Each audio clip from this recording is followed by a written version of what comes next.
श्री शिवाय नमस्तुभ्यम। जय माता रानी। दोस्तों, आपके अपने चैनल धर्म साधना में आपका बहुत बहुत स्वागत है। माँ भगवती दुर्गा की कृपा सदैव आप और आपके समस्त परिवार पर बनी रहे। दोस्तों, आज की वीडियो में मैं आपसे बात करने वाली हूँ प्रदोष व्रत के बारे में। सावन मास का प्रदोष व्रत बहुत महत्वपूर्ण माना जाता है।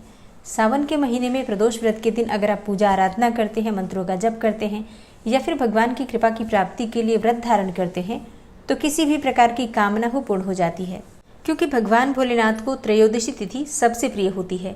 इस दिन व्रत धारण करने से, पूरे विधि विधान से पूजा करने से सभी प्रकार की कामनाएं तो पूर्ण हो ही जाती हैं। इसके अलावा शत्रुओं से कोई हानि नहीं होती। इसके साथ ही जिन लोगों के वैवाहिक जीवन में बहुत अधिक परेशानियां हैं, जैसे कि दाम्पत्य जीवन सुखमय नहीं है या फिर संतान की प्राप्ति में बाधाएं आती हैं या फिर विवाह हो नहीं पा रहा है, ऐसी अवस्था में भगवान भोलेनाथ की कृपा की प्राप्ति के लिए प्रदोष का व्रत अवश्य धारण करना चाहिए। तो आज की वीडियो में आप जानेंगे कि सावन मास का पहला प्रदोष कब प्राप्त हो रहा है, प्रदोष की तिथि अर्थात त्रयोदशी तिथि कब प्रारंभ हो रही है, कब समाप्त हो रही है, व्रत हमें कब धारण करना है और पूजा करने का यानी कि प्रदोषकालीन पूजा का शुभ मुहूर्त क्या होगा। आज के दिन हमें किस प्रकार से भगवान शिव की पूजा आराधना करनी चाहिए, किन मंत्रों का जप करना चाहिए और सावन मास का पहला प्रदोष है तो कौन सा विशेष उपाय करें जिससे कि भगवान भोलेनाथ की विशेष कृपा हमें प्राप्त हो। और जिस भी कामना से हम व्रत धारण करते हैं या बिना व्रत किए भी सिर्फ पूजा आराधना मात्र भी करते हैं तो हमारी वो कामना पूर्ण हो, इसके लिए आज विशेष कौन सा उपाय करें, संपूर्ण जानकारी आज की वीडियो में आपसे शेयर करने वाली हूँ। तो वीडियो बहुत महत्वपूर्ण है, पूरा ज़रूर देख लीजिए। अच्छी लगे वीडियो तो लाइक भी ज़रूर कीजिए, क्योंकि आपके लाइक्स, आपके कमेंट्स मेरे लिए बहुत महत्वपूर्ण होते हैं, क्योंकि यही एकमात्र जरिया है जिनसे मुझे पता चलता है कि आपको ये वीडियो अच्छी लगती हैं और आपके लिए ये वीडियो उपयोगी है। तो अगर वीडियो अच्छी लगे तो लाइक तो ज़रूर ही किया कीजिए। अब सबसे पहले जानते हैं कि त्रयोदशी तिथि कब प्रारंभ हो रही है, कब समाप्त हो रही है। तो देखिए, सावन मास के कृष्ण पक्ष की त्रयोदशी तिथि प्रारंभ होगी 1 अगस्त 2024 को दोपहर में 3:28 पर और त्रयोदशी की तिथि समाप्त हो रही है 2 अगस्त को दोपहर में 3:26 पर। तो वैसे तो सूर्योदय कालीन तिथि हमें प्राप्त हो रही है 2 अगस्त को, लेकिन प्रदोष के व्रत में संध्या कालीन त्रयोदशी तिथि ज़्यादा महत्वपूर्ण होती है। इसलिए 1 अगस्त 2024 को गुरुवार के दिन प्रदोष का व्रत रखा जाएगा और प्रदोष का व्रत गुरुवार के दिन है, तो ऐसे में इस दिन को गुरु प्रदोष कहा जाता है। और गुरु प्रदोष का व्रत धारण करने से किसी भी प्रकार की परेशानी आपके जीवन में हो, दाम्पत्य जीवन में हो या फिर धन की प्राप्ति में बाधाएं आ रही हैं या फिर विवाह नहीं हो पा रहा है, ऐसी अवस्था में गुरु प्रदोष का व्रत अत्यंत श्रेष्ठ माना जाता है। जीवन में सफलता की प्राप्ति चाहिए या फिर संतान की प्राप्ति चाहिए, जन्म कुंडली में बृहस्पति अर्थात गुरु अगर कमजोर अवस्था में है, पीड़ित है, तो ऐसी अवस्था में भी गुरु प्रदोष का व्रत करना श्रेष्ठ माना जाता है। गुरु प्रदोष का व्रत धारण करने से शत्रुओं पर विजय प्राप्त हो जाती है, भगवान विष्णु का आशीर्वाद मिल जाता है। ऐसे में भगवान श्री हरि विष्णु और भगवान शिव की कृपा जब प्राप्त हो जाती है, बृहस्पति देव जब प्रसन्न हो जाते हैं तो कोई भी परेशानी हो दूर होते देर नहीं लगती। तो सावन मास का पहला प्रदोष गुरु प्रदोष है। अगर आप व्रत धारण करते हैं तब तो अत्यंत ही श्रेष्ठ है। मान लीजिए किसी कारणवश अगर आप व्रत नहीं भी कर पाते हैं तो भी आपको भगवान शिव की विशेष पूजा प्रदोष काल में ज़रूर करनी चाहिए। एक और चीज़, अगर आप हर महीने में प्रदोष का व्रत नहीं भी करते हैं तो भी सावन मास का प्रदोष आप कर सकते हैं। इसके अलावा अगर आप प्रारंभ करना चाहते हैं प्रदोष का व्रत तो इसी प्रदोष से आप अपने व्रत को प्रारंभ कर सकते हैं। तो अगर आप प्रदोष का व्रत करते हैं या फिर पहली बार प्रारंभ करना चाहते हैं तो सावन के पहले प्रदोष में यानी कि गुरु प्रदोष में आपको सुबह जल्दी उठना है। उठकर नित्य कर्मों से निवृत्त होकर स्नान कर लीजिए। स्नान करने के बाद साफ स्वच्छ वस्त्र धारण करके भगवान शिव की आपको पूजा आराधना करनी है। इससे पहले भगवान सूर्यदेव को जल दीजिए। जल में थोड़ा सा हल्दी डालकर और कुमकुम डालकर, थोड़े से चावल डालकर और भगवान सूर्यदेव को जल देना चाहिए। उसके बाद आप अपने घर के मंदिर में शुद्ध घी का एक दीपक जलाकर और अपने व्रत का संकल्प लीजिए कि आज आप व्रत धारण कर रहे हैं। और जैसे कि कई भक्त जो कि पहली बार ये व्रत प्रारंभ करेंगे, आज ही से शुरू कर रहे हैं, तो ऐसी अवस्था में जितनी संख्या में आपको व्रत करना है और जिस कामना से करना है उस कामना का, उस संख्या का संकल्प आपको पहले ही दिन लेना है। तो अपने हाथ में जल और पुष्प ले लीजिए, थोड़ा सा अक्षत ले लीजिए और एक सिक्का ले लीजिए और भगवान शिव के सामने आपको अपने व्रत का, अपनी मनोकामना का संकल्प लेना है। व्रत कितनी संख्या में कर सकते हैं? देखिए, आप अपनी इच्छा के अनुसार 11 की संख्या में भी प्रदोष का व्रत कर सकते हैं, चाहे तो 21 की संख्या में भी कर सकते हैं, 26 की संख्या में भी प्रदोष का व्रत किया जाता है या फिर 13 की संख्या में भी प्रदोष का व्रत किया जाता है। तो प्रदोष का व्रत आप अपनी इच्छा के अनुसार कितनी भी संख्या में कर सकते हैं, लेकिन संकल्प आप पहले दिन ले लीजिए।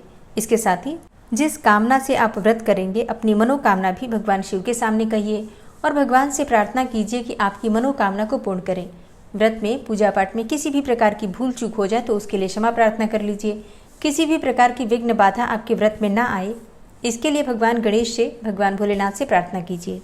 अब आपका ये व्रत प्रारंभ हो जाता है। इसके बाद विधि विधान से भगवान शिव की पूजा आराधना कर लीजिए। और भगवान भोलेनाथ अभिषेक प्रिय हैं, तो सबसे पहले उनका अभिषेक कीजिए। आप चाहें तो पंचामृत से कर सकते हैं, चाहे तो शुद्ध जल से भी कर सकते हैं, गंगा जल से भी कर सकते हैं, या फिर कच्चे दूध से भी कर सकते हैं, जो भी आपके पास उपलब्ध हो। इसके बाद आप विधि विधान से धूप, दीप, अक्षत, पुष्प इत्यादि सभी चीज़ें अर्पित करके और भगवान शिव की पूजा कर लीजिए। बिल्वपत्र, भांग, धतूरा, ये सभी चीज़ें आप सभी जानते हैं, भगवान शिव की जो अत्यंत प्रिय चीज़ें हैं भगवान को अर्पित की जाती हैं। सुबह की पूजा पूरी करने के बाद आप आरती कर लीजिए। इसके बाद क्षमा प्रार्थना करके सुबह की पूजा आपकी पूरी हो जाती है। अब जैसे कई भक्तों के प्रश्न आते हैं कि क्या हम मंदिर जाकर व्रत का संकल्प लें। देखिए, ये आपकी अपनी इच्छा पर निर्भर करता है। अगर आप मंदिर जाकर संकल्प लेना चाहते हैं तो मंदिर जाकर भी ले सकते हैं, और चाहे तो घर में भी संकल्प कर सकते हैं। इसमें कोई अंतर नहीं है। आप कहीं भी संकल्प लें, कहीं भी पूजा करें, श्रद्धा भाव से पूजा करेंगे तो जहाँ भी आप पूजा करेंगे वहीं का आपको संपूर्ण फल प्राप्त हो जाता है।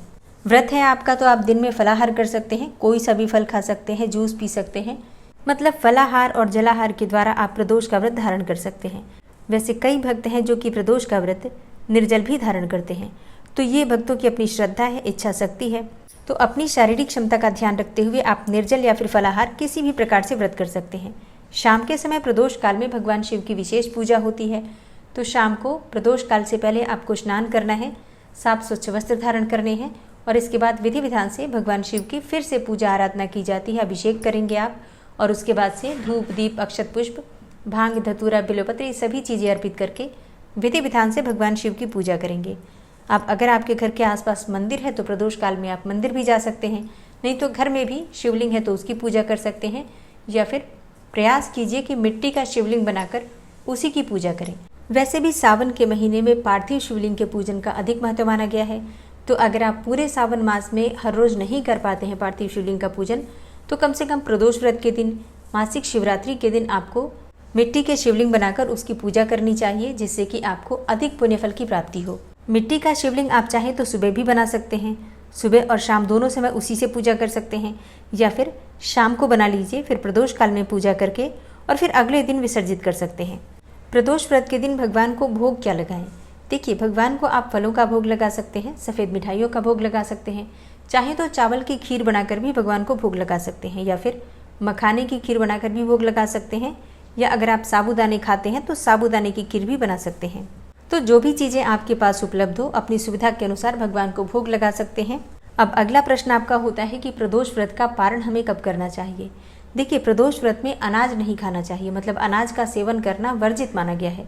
तो शाम की पूजा के बाद भी फलाहार ही करना चाहिए, और फिर अगले दिन सुबह उठकर स्नान इत्यादि करने के बाद भगवान की पूजा करके उसके बाद से आपको अपना व्रत खोलना चाहिए, शुद्ध और सात्विक भोजन खाकर, और सुबह अगले दिन आप अपना व्रत खोल सकते हैं। ठीक है, लेकिन कई भक्त हैं जो कि शाम को भी मीठा भोजन कर लेते हैं, या फिर कई भक्त तो ऐसे भी हैं कि जो शाम को नमक वाला भोजन भी कर लेते हैं। तो देखिए, ये तो अपनी इच्छा पर निर्भर करता है, ऐसा कोई नियम नहीं है। ठीक है, तो अपनी इच्छा से नियम पालन करना वो अलग बात है, लेकिन शास्त्रों के अनुसार प्रदोष व्रत के दिन अन्न और नमक का सेवन वर्जित माना गया है। इस दिन आपको फलाहार ही करना चाहिए या फिर निर्जल रहना चाहिए। तो अब देखिए, निर्जल तो सब लोग नहीं रह पाते हैं, लेकिन फलाहार के द्वारा तो बिल्कुल ये व्रत किया जा सकता है। अब आपका अगला प्रश्न है कि मासिक शिवरात्रि और प्रदोष का व्रत क्या हम दोनों व्रत एक साथ कर सकते हैं? जी हाँ, बिल्कुल कर सकते हैं।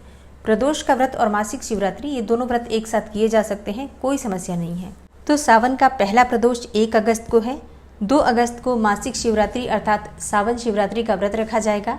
आप सभी को प्रदोष व्रत और मासिक शिवरात्रि की मंगल शुभकामनाएं।